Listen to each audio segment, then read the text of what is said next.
আপনার কাছে কি মনে হচ্ছে, কতটুকু ইনক্লুসিভ মনে হচ্ছে দুটো দলেরই আপনাদের জোট এবং আপনাদের জোট থেকে যারা যাচ্ছে আপনি কতটুকু হ্যাপি, আপনার কোনো অবজারভেশন আছে কিনা, বা বিএনপি থেকে যারা যাচ্ছে আপনি কিভাবে দেখছেন? আমি ব্যক্তিগতভাবে একদিন সময় নিয়েছি, আমি পুরো বিষয়টাকে অবজার্ভ করার চেষ্টা করেছি। আমি ধারণা করছি যাদের নাম আমরা বিভিন্ন দল থেকে শুনতে পেয়েছি তারাই চূড়ান্ত হয়েছেন। এইটা যদি চূড়ান্ত হয়ে থাকে তাহলে আমি বলবো যে বাংলাদেশের ইতিহাসে এই যে ত্রয়োদশ সংসদ নির্বাচনের পরে যে সংসদ বসেছে, এই সংসদ আসলে খুবই বিশেষ সংসদ, ঐতিহাসিক গুরুত্ব আছে। এই ঐতিহাসিক সংসদে ওই চয়েসটা আসলে ওই মান মর্যাদাটা রক্ষা করেছে বলে আমি বলবো যে এখানে প্রত্যেকটা দলের প্রত্যেকজন নারী নেত্রীকে আমি খুঁটিয়ে খুঁটিয়ে লক্ষ্য করেছি এবং আমি বলতে দ্বিধা করব না যে perfect choice for every political party.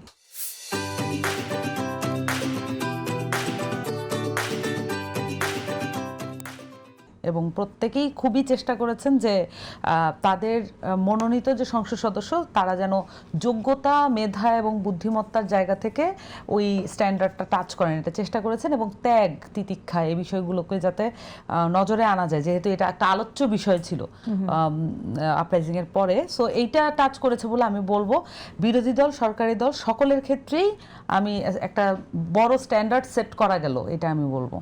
আচ্ছা, সেক্ষেত্রে বেশ কিছু বিষয় নিয়ে সমালোচনা আছে। সেই সমালোচনাগুলো যদি আমরা আলোচনা টেবিলে আনি, তার মধ্যে একটি হচ্ছে যে জামাত থেকে যাকে মনোনয়ন দেওয়া হয়েছে তার মধ্যে একজন, তিনি এই নারীকে নির্বাচনের ক্ষেত্রে, নারীরা প্রার্থী হিসেবে নির্বাচন করবেন সেই জায়গা থেকে ট্রফি কথাটা বলেছেন, আমার এই অনুষ্ঠানে একসময় বলেছিলেন তিনি, এবং সেটা নিয়ে বেশ আলোচনা হচ্ছে। তো আপনার কাছে কি মনে হয়? এবং এটার সাথে আমি অ্যাড করতে চাই, মানে নারী নির্বাচনকে, নির্বাচিত হয়ে একজন নারী সংসদ সদস্য হিসেবে যাবেন, তাহলে এটা তাকে কেন ট্রফি দেওয়া হচ্ছে এভাবে চিন্তা করার জায়গাটা তৈরি হয়েছে, সেটা একটা বিষয়। আরেকটি বিষয় হচ্ছে, আমরা দেখলাম জামাত ইসলামীর মহিলা বিভাগের সেক্রেটারি নূরুন্নেসা সিদ্দিকী, তিনি যা বলেছেন এক্স্যাক্টলি আমি কোট করি, নারীরা জামাতের শীর্ষ পদে আসতে পারবে না, নারীর নেতৃত্ব কোরআনের পরিপন্থী, নারীদের পরিচালনা করবে পুরুষ, ইসলাম ধর্ম অনুযায়ী পুরুষ হলো নারীর পরিচালক। যেহেতু জামাত একটি ইসলামী সংগঠন, তাই কোনো ইসলামী সংগঠনে নারীরা পরিচালক হতে পারবে না। কিন্তু একজন নারী যখন সংসদে যায়, সেখানে কিন্তু সে পুরুষ কি বলছে সেই চিন্তা করে সে কথা বলবে না।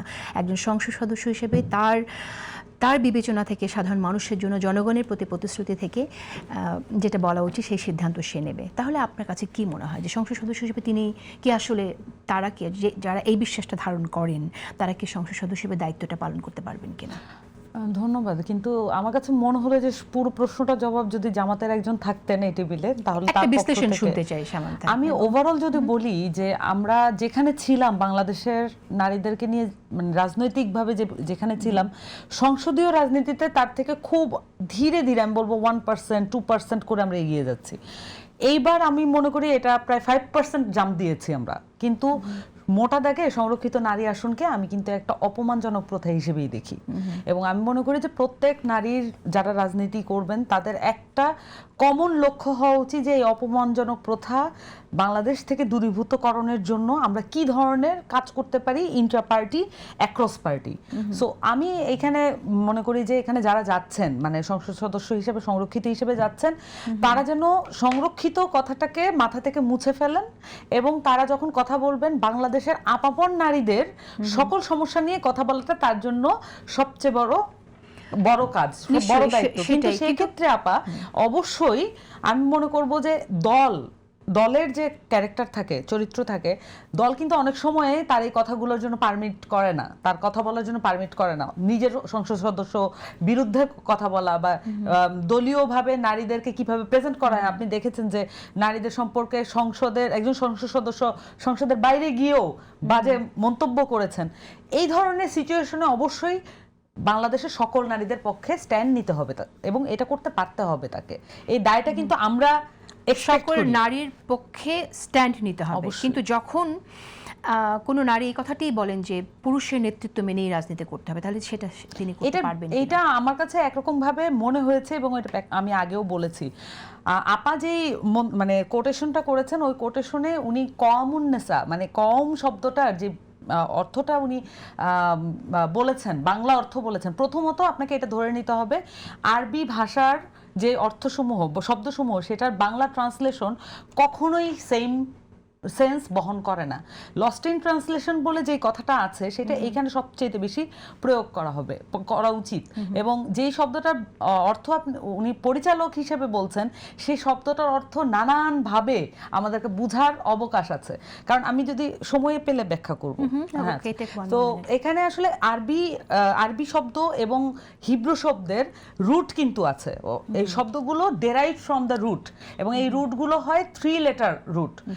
এই রুটের যে ব্যাখ্যা সেইটা যদি বোঝা যায় তাহলে হচ্ছে শব্দের আপনি অনেক মাত্রিক ভিন্ন মাত্রিক ব্যাখ্যা আপনি পাবেন। আমি ব্যাখ্যা ঠিক আছে, কিন্তু এই ব্যাখ্যাটা আমাদের এখানে এটা কতটুকু ডেমোক্রেটিক প্রসেসের মধ্যে সেই ব্যাখ্যাটা আমাদের নিয়ে আসলে জরুরি যে একটা দল কখনো একটা অ্যাক্রস জেনারেশন অ্যাক্রস সিভিলাইজেশন টেক্সটকে লিনিয়ারলি ব্যাখ্যা করার যে অথরিটি সেটা হতে পারে না। সো আমার কাছে মনে হয় যে এইটা অবশ্যই স্কলারদের মধ্যে অনেক ডিবেট আছে। এই ডিবেটগুলোকে মানে মুসলিম স্কলারদের এই ডিবেটগুলোকে পাশ কাটিয়ে মন্তব্য করার কোনো সুযোগ নেই। কিন্তু আমার কাছে মনে হয় আপা, আমি মনে করি যে জামাতের যারা নারী সদস্য এবার সংসদে যাচ্ছেন তাদেরকে আমি প্রাণ ভরে ওয়েলকাম করব অবশ্যই।